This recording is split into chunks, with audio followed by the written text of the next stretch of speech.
Olá pessoal, tudo bom? Bom estarmos aqui de volta no nosso curso sobre a coleta seletiva e eu quero abordar com vocês sobre a exigência legal.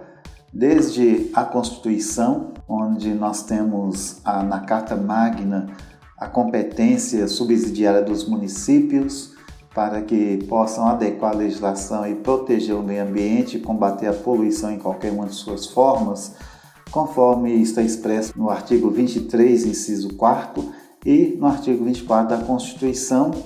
Especialmente o artigo 24 vai estabelecer a competência legislativa concorrente para a União, Estados, Distrito Federal e os municípios. O inciso 6º deste artigo 24, ele atribui aos entes a competência para legislar sobre florestas, caça, pesca, fauna, conservação da natureza, defesa do solo, dos recursos naturais, proteção do meio ambiente e controle da poluição.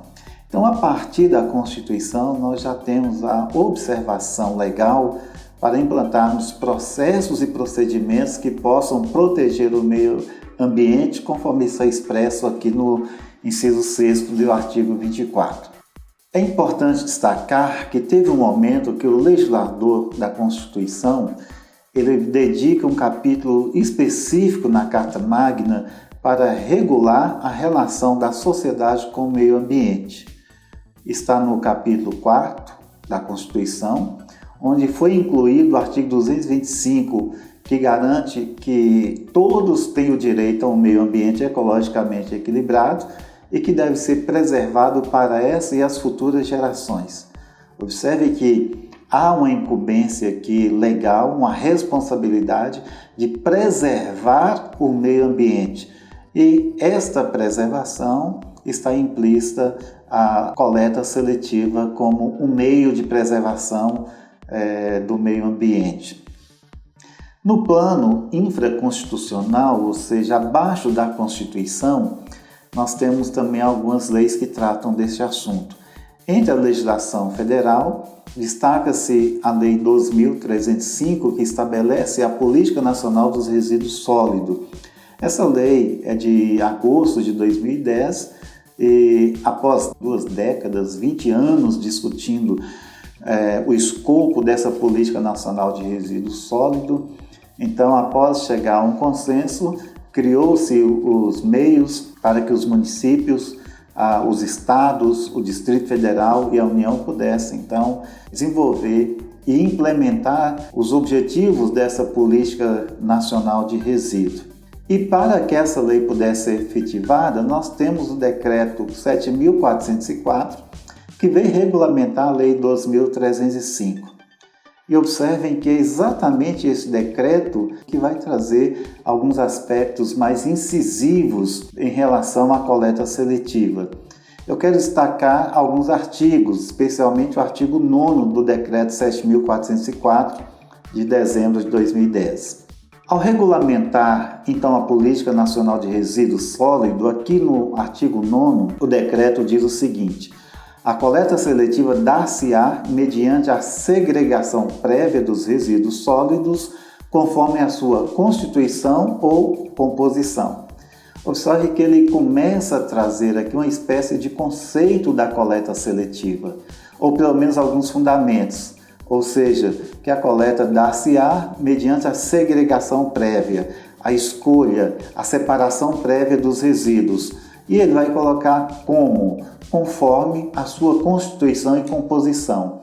Então, a coleta seletiva já começa a ter um conceito aqui neste artigo 9º. O parágrafo 1º deste artigo diz que a implantação do sistema de coleta seletiva deve ser um instrumento essencial para atingir a meta de disposição final ambientalmente adequada aos rejeitos, conforme o que está disposto lá no artigo 54 da 12305. A lei, ao tratar da disposição final ambientalmente adequada dos rejeitos, fala que a disposição e a destinação tem que ser adequada. Isso quer dizer que não podem ser jogadas a céu aberto, como nós temos visto aí, infelizmente, os vários lixões ou aterros descontrolados. Usa-se a nomenclatura de aterro controlado, mas na verdade não tem controle nenhum. E os aterros eles constituem o instrumento para a disposição final. Só que a lei exige que seja ambientalmente adequada. E o parágrafo 1º deste artigo 9º fala que a implantação da coleta seletiva é o instrumento essencial para fazermos, então, essa destinação adequada e ambientalmente necessária para os resíduos sólidos. Já o parágrafo 2º do artigo 9º já diz que o sistema de coleta seletiva será implantado pelo titular do serviço de limpeza pública, ou seja, aqui ele traz à luz de quem é a competência, de quem é a responsabilidade. E nós sabemos que é o chefe do Poder Executivo, o prefeito, ou seja, ele representando o seu município, que é o responsável legal pelo sistema de coleta seletiva para que ele possa ser implantado. Então, resumindo, o parágrafo 2º deste decreto, ele diz que compete ao Poder Executivo Municipal estabelecer, no mínimo, a separação de resíduos secos e úmidos e progressivamente ser estendida até a separação de todos os resíduos secos em suas parcelas específicas, segundo as metas pactuadas lá na 12305. Continua ainda o decreto 7.404, continua ainda falando que para o atendimento neste artigo, os geradores de resíduos, aí ele não está falando agora do responsável, está falando de todos os geradores de resíduos, deverão segregá-los e disponibilizá-los adequadamente na forma estabelecida pelo titular. Eu vou traduzir isso de uma maneira simplificada. Todos os cidadãos que produzem, que são geradores de resíduo, lá no seu lar, na sua casa, você é um gerador de resíduo. O parágrafo 3º do artigo 9º está falando que você deve segregar, separar adequadamente para que possa colocar lá na sua rua, no local adequado, para que ele seja colhido pelos coletores dos resíduos. E esta maneira, esta forma, deve ser estabelecida pelo titular de serviço, resumindo, pelo prefeito, pelo secretário de serviço urbano. Então, até nós, cidadãos, a lei já prevê a nossa responsabilidade de fazermos a segregação dos resíduos que nós produzimos de forma segregada, ou seja, já separando, fazendo com que ela se inicie em nossos lares. O artigo 10 deste decreto 7.404 diz que os titulares do serviço público e de limpeza urbana e manejo, em sua área de abrangência, definirão os procedimentos para o acondicionamento adequado e a disponibilização dos resíduos sólidos objeto da coleta seletiva. Ou seja, além de encaminhar para um aterro ambientalmente adequado, licenciado, que é a disposição final, o gestor deve também preparar os processos para que a coleta possa acontecer no âmbito do seu município. O sistema de coleta seletiva de resíduos sólidos, então, vai priorizar a participação de cooperativas ou de associações de catadores. É o que estabelece o artigo 11 deste decreto. Resumindo, quer dizer que, ao implantarmos um processo de coleta seletiva no nosso município, nós devemos priorizar primeiro as cooperativas e as associações de catadores de materiais recicláveis, porque isso estará implícito a inclusão social e a geração de renda que a Lei 2.305 coloca como um pilar da Política Nacional de Resíduos. A coleta seletiva poderá ser implantada sem prejuízo de implantação de sistemas de logística reversa, diz esse decreto, ou seja, uma coisa é nós colocarmos em prática a coleta seletiva e outra coisa é a logística reversa para que possa, então, estabelecer os critérios de acolhimento ou recolhimento de alguns resíduos específicos, como, por exemplo, pilhas, baterias de celulares, pneus, entre outros resíduos que necessariamente precisam de uma logística reversa.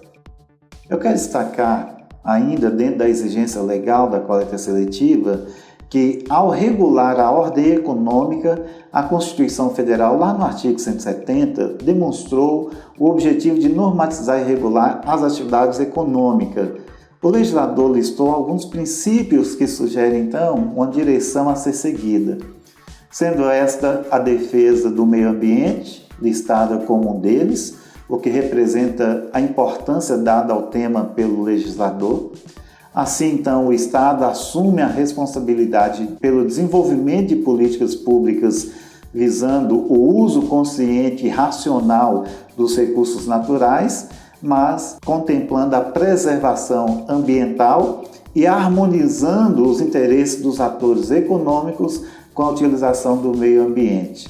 Ou seja, podemos ter desenvolvimento desde que seja ambientalmente sustentável.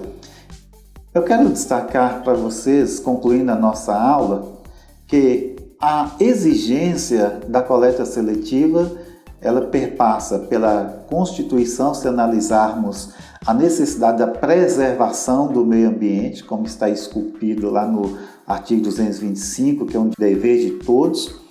Ela vai dar a atribuição legislativa concorrente ao município para criar leis, normas para incentivar a coleta seletiva, e ela também perpassa pela Lei 2.305, que estabelece a Política Nacional de Resíduos Sólidos. Então, a coleta seletiva é fundamental para que possamos continuar preservando do nosso meio ambiente. O legislador, ele reafirma a importância da coleta seletiva, declarando lá no escopo do artigo 9º do Decreto 7.404, que a implantação desse sistema é instrumento essencial para atingir-se a meta final da disposição dos resíduos. E este decreto, ele ainda vai destinar uma atenção especial para os catadores de materiais recicláveis, para que eles se tornem atores protagonistas dessa coleta seletiva juntamente com o poder público. Por que a lei faz questão de ressaltar a importância dos catadores através de cooperativas e das associações?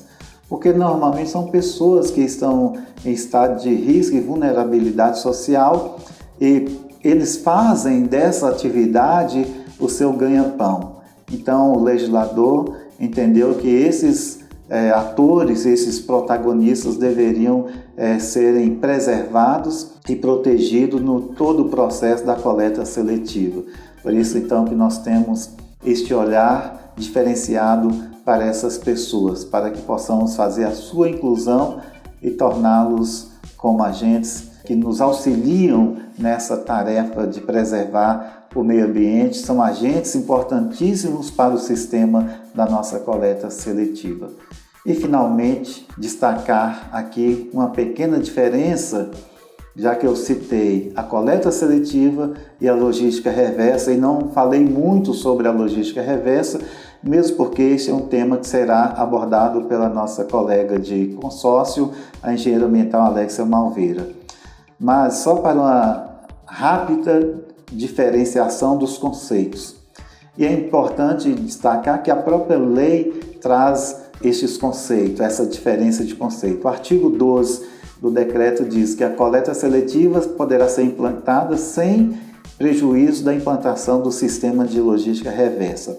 Isso quer dizer que a logística reversa nada mais é do que a obrigação dos fabricantes, dos importadores, dos distribuidores e comerciantes de determinados tipos de produtos, como eu já mencionei, por exemplo, pneus, pilhas, baterias, lâmpadas fluorescentes. Eles têm então a responsabilidade de estruturar sistemas ou galpões para que retornem estes produtos ao setor empresarial, para que sejam reinseridos no ciclo produtivo ou para outra destinação ambientalmente adequada. Então isso é a logística reversa. A obrigação é dos fabricantes, importadores, distribuidores e comerciantes. Enquanto a coleta seletiva, que foi o nosso tema, é uma obrigação, uma competência, uma responsabilidade dos titulares do serviço de manejo de resíduos sólidos urbanos, ou seja, do poder público, especialmente o poder público municipal, a prefeitura. A logística reversa é uma obrigação principalmente do setor empresarial, pois, em geral, trata-se de resíduos perigosos. A coleta seletiva é uma responsabilidade do poder público e de todos nós que somos geradores também, Só que o Poder Executivo Municipal é o gestor dessa política e ele acaba pagando um ônus maior, assumindo toda a responsabilidade e competência de disponibilizar as formas adequadas de implantação da coleta seletiva. Eu espero ter contribuído para vocês um pouco sobre essa importante ferramenta de proteção ao meio ambiente que é a coleta seletiva. Eu gostaria de deixar bem claro que tudo isso está consubstanciado no artigo 225 da Constituição, que nos diz, para finalizar, todos têm direito ao meio ambiente ecologicamente equilibrado, bem de uso comum do povo e essencial à sadia qualidade de vida, impondo-se ao poder público e à coletividade o dever de defendê-lo e preservá-lo para as presentes e futuras gerações. Então, fica aqui o desafio. A responsabilidade não é do poder público apenas, é do poder público e da coletividade, de todos nós, de preservá-lo e defendê-lo para o uso saudável da nossa atual geração e para as futuras gerações. Um abraço e até breve.